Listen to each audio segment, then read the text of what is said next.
Hi friends, நாம் இன்றைக்கி இந்த வீடியோவில் காலையில் குட்டீஸுங்களுக்கு நமக்கெல்லாம் சாப்பிட்றதுக்கு டிஃபன் லஞ்ச் ரெசிபியும் வீட்டில் இருக்கிறவங்களுக்கு தனியாக லஞ்ச் என்ன செஞ்சோங்கிறதான் இந்த வீடியோவில் பார்க்க போகிறோம். காலையில் எழுந்த உடனே என்ன சமைக்கிறோமோ அதுக்கான காய்கறிகள்லாம் ஃபஸ்ட்டு ரெடி பண்ணிப்பேன் நான். பாருங்கள், அரிசி ஊற வச்சாச்சு. வெண்டைக்காய் சாதம் செய்கிறதுக்காக வெண்டைக்காய் வெங்காயம்லாம் கட் பண்ணிவிட்டேன். டீ ரெடி பண்ணி வச்சுட்டு சிம்மில் வச்சுட்டு வெளியில் வந்து வாசல் பெருக்கி தண்ணி தெளித்து கோலம் போட்டோம்னாவே விடிஞ்சிருங்க. பாருங்கள், 5:45 கிட்ட ஆகிடுச்சி. குட்டி குட்டியாக 2 சின்ன கோலம் போட்டுட்டு வேக வேகமாக ஓடணும். ஏன்னா குழந்தைங்கள ஸ்கூலுக்கு அனுப்பணும். நாம் அந்த வேலையை முடிச்சுட்டு வரதுக்குள்ளே டீ ரெடி ஆகிடுச்சு. நம்ம இப்போ டீயை குடிச்சிட்டு வந்துடலாம்.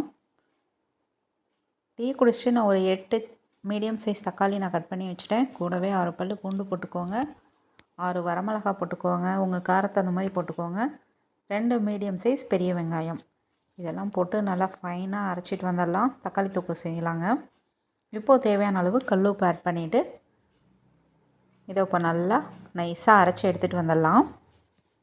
இப்போ நான் 2 கடாய் வச்சுருக்கேன். ஒன்றில் தக்காளி தொக்கு தாளித்து விட்டுடலாம். தக்காளி தொக்குக்கு நல்லெண்ணெய் ஊற்றிக்கோங்க. இது நல்லெண்ணெய் தான், கொஞ்சம் எக்ஸ்ட்ராவே விட்டுக்கலாம், அப்போ தான் நல்லாயிருக்கும்.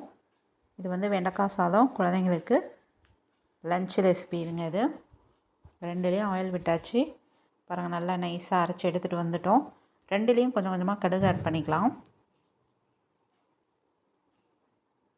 கடுகு பொரிஞ்சோன்னா கொஞ்சமாக கடலைப்பருப்பு, சின்ன வெங்காயம். வெண்டைக்காய் சாதத்துக்கு சின்ன வெங்காயம் யூஸ் பண்ணி பாருங்கள், சூப்பராக இருக்கும். எந்த ஒரு டிஷ்ஷு செஞ்சாலுமே பெரிய வெங்காயத்தில் செஞ்சாலும் சின்ன வெங்காயத்தில் செஞ்சாலும் டேஸ்ட்டே டிஃபர் ஆகுங்க. முடிஞ்ச அளவுக்கு சின்ன வெங்காயம் யூஸ் பண்ணிக்கோங்க, அப்போ தான் நல்லாயிருக்கும். இப்போது தக்காளி தொக்குலேயும் கொஞ்சமாக கடலைப்பருப்பு ஆட் பண்ணிக்கலாம். கருவேப்பிலை கொஞ்சமாக ஆட் பண்ணிவிட்டு நம்ம அரைச்சிட்டு வந்த தக்காளி விழுதை சேர்த்துடலாம்.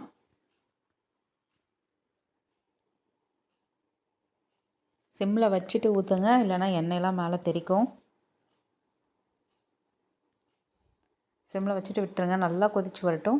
வெங்காயம் நல்லா வதங்கி வந்த பிறகு நம்ம தக்காளி ஆட் பண்ணிக்கலாம். வெண்டைக்காய் சாதத்துக்கு வெறும் வெண்டைக்காய் பொரியல் மட்டும் செய்கிற மாதிரி தான் நம்ம தக்காளி போட தேவையில்ல. நம்ம லஞ்ச் பாக்ஸுக்காக கொடுக்கறதுனால ஒரு தக்காளி ஆட் பண்ணிக்கிட்டோம்னா அதில் இருக்கக்கூடிய லைட்டான புளிப்பு நல்லாயிருக்கும், சாதம் நல்லா கோட்டிங் ஆகி வரும். அதுக்காக தாங்க. இப்போது வெண்டைக்காய் போட்டு நல்லா வதக்கணும். மீடியம் ஃப்ளேமில் வச்சுக்கோங்க. தக்காளி தொக்கு நல்லா கொதித்து திக்காக வரணும். எண்ணெய் மிதந்து வர அளவுக்கு அந்தளவுக்கு நம்ம கொதிக்க விட்டுடலாம். மீடியம் ஃப்ளேமில் தான் இருக்கணும். ஒரு துண்டு வெல்லம் ஆட் பண்ணிக்கோங்க. இப்போது ரைஸ் வச்சிடலாம். குட்டீஸ்க்காக மட்டும்தாங்க, 1/2 டம்ளர் மட்டும் வச்சுருக்கேன். ஒரு 3 விசில் விட்டு எடுத்துக்கலாம்.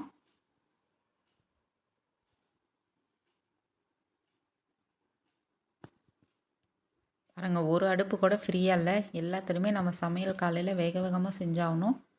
இப்போது பார்த்தோம்னா மிளகாத்தூள் 1/2 ஸ்பூனும் கரம் மசாலா 1/2 ஸ்பூனும் போட்டுக்கோங்க. தேவையான அளவுக்கு தூள் உப்பு ஆட் பண்ணிக்கலாம். இதை நல்லா மிக்ஸ் பண்ணி விடுங்க. லைட்டாக பெருங்காயத்தூளும் ஆட் பண்ணிக்கலாம். அவ்வளோதான், நம்ம மசாலா பொருள் எல்லாம் சேர்த்துட்டோம். இது நல்லா வதங்கி வந்துடுச்சுன்னா ரெடி ஆகிடும். இப்போது இது ஆஃப் பண்ணிவிட்டு மூடி வச்சுருங்க. தக்காளி தொக்கு பாருங்கள், கொஞ்சம் திக்காகிடுச்சு. இன்னும் கொஞ்சம் திக்காகணும். உப்பு காரம் எல்லாம் செக் பண்ணிடுங்க. சாதம் ரெடி ஆகிடுச்சு. அடுத்தது இட்லி ஊற்றிடலாம். ஒரு டிஷ் ரெடி ஆனோன்னா அடுத்தது நம்ம உடனே ரெடி பண்ணிடணும். இல்லைனா கொஞ்சம் நம்ம லேட் ஆனாலும் குழந்தைங்களுக்கும் லேட் ஆகிடுங்க. அதனால் நான் எப்பயுமே 7:10 7க்குள்ளே சமையல் வேலையெல்லாம் முடிச்சிடுவேன். அதுக்கப்புறம் அவங்கள ரெடி பண்ணி அனுப்புறதுக்கே சரியாயிடும். பாருங்கள், தக்காளி தொக்கு நல்லா திக்காயிடுச்சு. அவ்வளோதான், இப்போது ஸ்டவ் ஆஃப் பண்ணிடுங்க. பாருங்கள், இட்லி ரெடி ஆயிடுச்சு. அடுத்ததாக இட்லிக்கு மேட்ச் ஆகக்கூடிய தக்காளி தொக்கு. குட்டீஸ் லஞ்ச் பாக்ஸுக்காக வெண்டைக்காய் சாதம். மீதி வெண்டைக்காய் எடுத்து வச்சுட்டு சாதத்தை நல்லா தட்டில் கொட்டி ஆற வச்சுட்டு நல்லா கிளறி எடுத்துக்கோங்க. பாருங்கள், நான் ரசமும் வச்சுட்டேன். அடுத்தது மதியம் லஞ்சுக்காக குட்டீஸ்லாம் அனுப்பி வச்சுட்டு அதுக்கப்புறம் மதியமாக பார்த்தோம்னா ஒரு கத்திரிக்காய் குழம்பும் ஒயிட் ரைஸ் மட்டும் வைக்க போகிறோம். கத்திரிக்காய் குழம்புக்கு நான் ஒரு கடாய் வச்சுட்டு நல்லெண்ணெய் ஊற்றிட்டு கடுகு ஆட் பண்ணியிருக்கேன். சாதத்துக்கு நம்ம தண்ணி வச்சுருக்கோம். சின்ன வெங்காயம் கொஞ்சமாக ஆட் பண்ணிடுங்க. கருவேப்பிலையும் ஆட் பண்ணி நல்லா வதக்குங்க. இந்த கத்திரிக்காய் குழம்புக்கு சாந்தெல்லாம் அரைச்சி ஊற்ற தேவையில்லைங்க. பாருங்கள், தேவையான அளவுக்கு கத்திரிக்காய் கட் பண்ணி வச்சுக்கலாம். இப்போது அரை டேபிள் ஸ்பூன் அளவுக்கு இஞ்சி பூண்டு விழுது, நார்மல் சைஸ் சின்ன தக்காளி மீடியம் சைஸாக ஒன்று ஆட் பண்ணிக்கலாம். இப்போ இதை நல்லா வதங்கி வரட்டும். இப்போது நம்ம கட் பண்ணி வச்சுருக்கிற கத்திரிக்காயெல்லாம் ஆட் பண்ணிக்கலாம். இது சிம்பிளாக செஞ்சிடலாங்க, டேஸ்ட்டு நல்லாயிருக்கும். இது தோசை கூட வச்சு சாப்பிட்றதுக்கும் இந்த கத்திரிக்காய் குழம்பு நல்லாயிருக்கும். ட்ரை பண்ணி பாருங்கள். கத்திரிக்காயை போட்டு நல்லா வதக்கி விடுங்க ஒரு 2 நிமிஷத்துக்கு. பாருங்கள் வதங்கிருச்சு. இப்போது இந்த குழம்புக்கு தேவையான அளவு கல்லுப்பு, மஞ்சள் தூள் ஒரு 1/4 டேபிள் ஸ்பூன், மிளகாத்தூள் 1/2 ஸ்பூன், மல்லித்தூள் 1 டேபிள் ஸ்பூன், கறி மசாலா 1/2 ஸ்பூன் ஆட் பண்ணிக்கலாம். இதையும் நல்லா பிரட்டி விடுங்க. எண்ணெயிலே நல்லா வதங்கி வந்துருச்சு. இப்போது கத்திரிக்காய் முழுகிற அளவுக்கு நாம் தண்ணி ஆட் பண்ணிக்கலாம். பாருங்கள் இந்த அளவுக்கு இருக்கணும். அப்போ தான் சாதத்து கூட பிசைஞ்சு சாப்பிட சூப்பராக இருக்கும். கத்திரிக்காயும் நல்லா குலைவாக வெந்து வரும். இந்த அளவுக்கு தண்ணி ஊற்றினோம்னா கரெக்டாக இருக்கும். இப்போது ரைஸ் ஆட் பண்ணிக்கலாம். தண்ணி கொதிச்சிருச்சு. அடுத்ததாக கத்திரிக்காய் கிரேவி இந்த அளவுக்கு நல்லா கொதித்த பிறகு மீடியம் ஃப்ளேமுக்கு மாற்றிட்டு ஒரு தட்டு போட்டு மூடி வச்சுருங்க. அப்போ தான் கத்திரிக்காய் சீக்கிரமாக வெந்து வரும். இப்போது கத்திரிக்காய் குழம்புக்கு உப்பு காரம் எல்லாம் செக் பண்ணிடுங்க. 3/4 பதம் நல்லா வெந்து வந்துருச்சு. இப்போது துருவி வச்சுருக்க தேங்காயை ஒரு அரை கைப்பிடி எடுத்து அப்படியே தூவி விட்டுடலாம். தூவிட்டு சிம்மில் வச்சு ஒரு 2 நிமிஷம் மட்டும் விட்டுடலாம். இந்த குழம்போட இந்த தேங்காய் துருவல் மிங்கிள் ஆகட்டும். ஒரு 2 நிமிஷம் மட்டும் விட்டால் போதும். அவ்வளோதான், நம்மளுடைய கத்திரிக்காய் கிரேவி ரெடி ஆயிடுச்சு.